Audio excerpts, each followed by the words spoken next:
What is up, ladies and gents? We are back. I am the Guitarist562 and I do video game guides and walkthroughs. I know I haven't done much in Bless, and the harsh reality is that there isn't much left for me to do on Bless, but I will continue to support this game because despite the setbacks, it still has potential to grow, but not at the moment for me or for active players. It's a game you can come back to.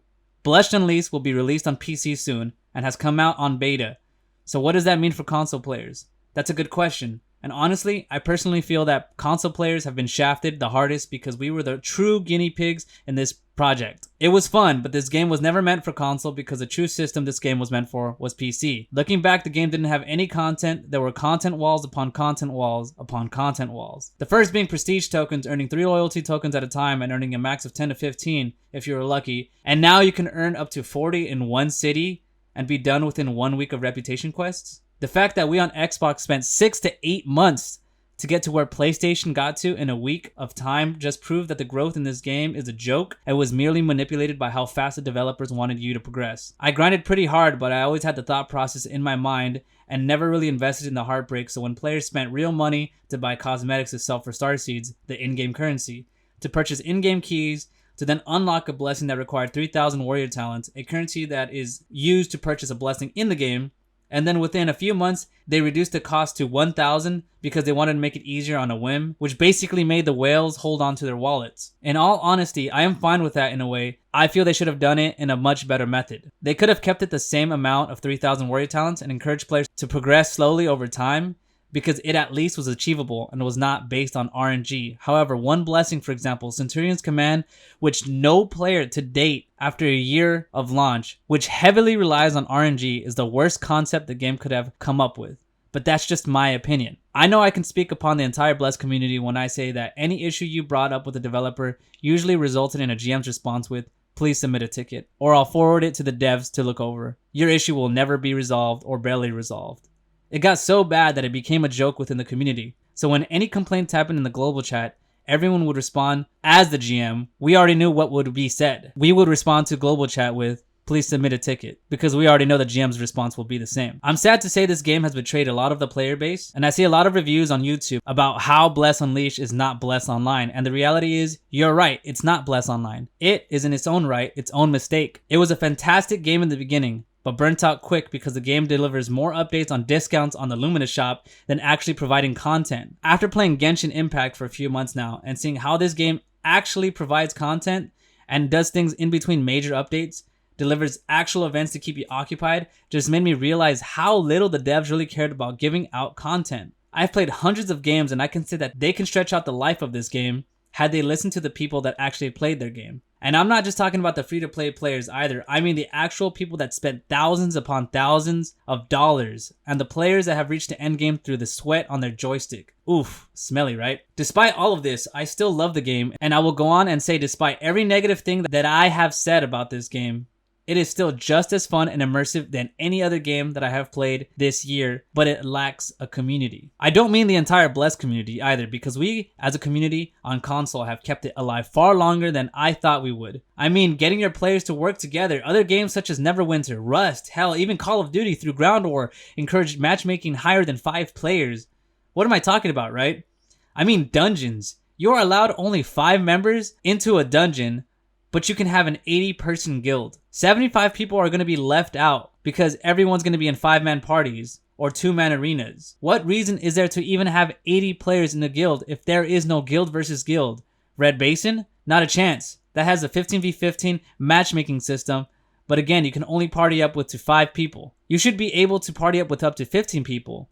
Even 30 people. If Red Basin works that way, will it be unfair? Sure, but it encourages a community and for people to be picked up by a guild. There are no raids either. Dungeons have an RNG loot pool that gives you such a low chance of receiving relevant gear. My proof? I personally have done 300 runs of the Forgotten Sewers, an endgame dungeon, an endgame lair, and received 0 A gear. If you don't know what A gear is what the game utilizes as the optimal gear for your character, and spending months and months and not receiving anything just reeks of sadness. But it's alright because I can spend 2,000 Lumina of my actual money on discounted reputation tickets. To make it worse, I've done 500 runs of the Chamber of the Ancients and received no mount. Mount chasing is fine for me, even at 500 runs. I'm just pointing it out as comedic relief. It's the rarity that keeps the chase, but my issue isn't really the dungeon system. It's the lack of a raid system, lack of relevant events, lack of guild work. You grind your guild to do challenges so you can get another mount. There are no actual perks relevant to a guild. There are no perks to being in a guild. Nothing like gold gain, skill point gains, starseed buffs, not to mention the story. This game has terrible copy-paste NPCs that have zero animation and the story is bland. But despite that, your monsters are beautifully done, Bone Dragon is amazing, Osis is well made, the color is grim and realistic, the world bosses are fantastic. I wouldn't mind not getting any gear from dungeons as long as there was a big raid that the guild could look forward to at the end of the week, and that would give you a guaranteed drop, but you had to fight like hell to earn it. A great example, Bone Dragon. It guarantees you a mythic stone upon completion every single time, no matter what you do or how long it takes. He was the first open world boss that felt like a raid. The first one to actually have your adrenaline pumping. Having 100 players swarm the beast without even so much as scratching him. And then you saw the completion after 3 to 4 hours. He had finally been killed. I'm not saying to go to these lengths either. What I am saying is to challenge your veteran players. Give them a reason to justify the amount of time they have spent on their builds. Give them a reason to keep grinding the game because currently at 1501 gear score being the max and level 45 being the max level, the grind stopped for us half a year ago. And Bone Dragon shouldn't be the only thing keeping your game alive. Introduce a raid feature. My point is that this game prioritizes mundane events to continue killing the player base for pointless items such as in-game currency boosters, reputation, cosmetics that have for the 100th reskin, same mount but different color, because who would notice, right? The Hellhound is just another wolf, or the Hell Bull, but it's different this time because we dropped the paint bucket on it, so let's call it the Mystical Hell Bull. Bless Online was fantastic because it literally had everything to become a mount, and Blessed Unleashed doesn't. Separate game developers, again, but remember, there's just so much that you could have picked to continue being successful on your new game. There's just so much to go over that I just can't do in a single video, so I will just say this.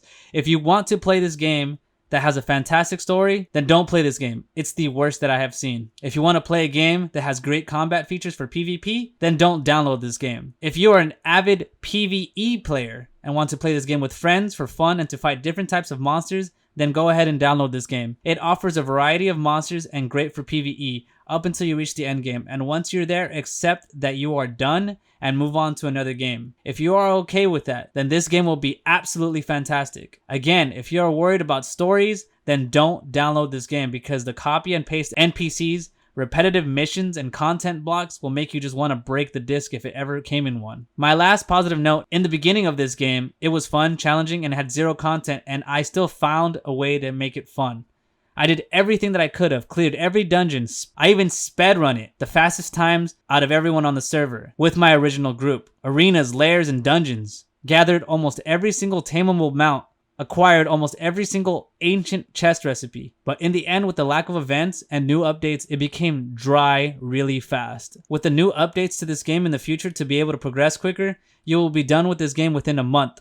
Or just wait half a year and you'll clear the content within a week once they remove all of the content blocks. If you have a friend who brings you in and helps you with gear, you'll be done and burnt out within a week. And this is from an experienced player in Bless Unleashed that has made most of the content on this game for about a year. I love this game. I loved this game. And I will still upload tutorial vids once or twice a week, but there's not much left for me to do. I won't play it like I used to, and it's completely your choice what you want to do with the information I presented.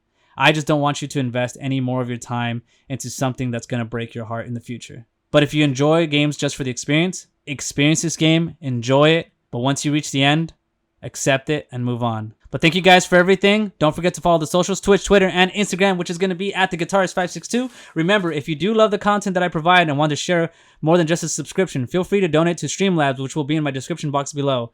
Please join my Discord if you want to hang out for the anime watch parties. Thank you guys, as always. Stay blessed.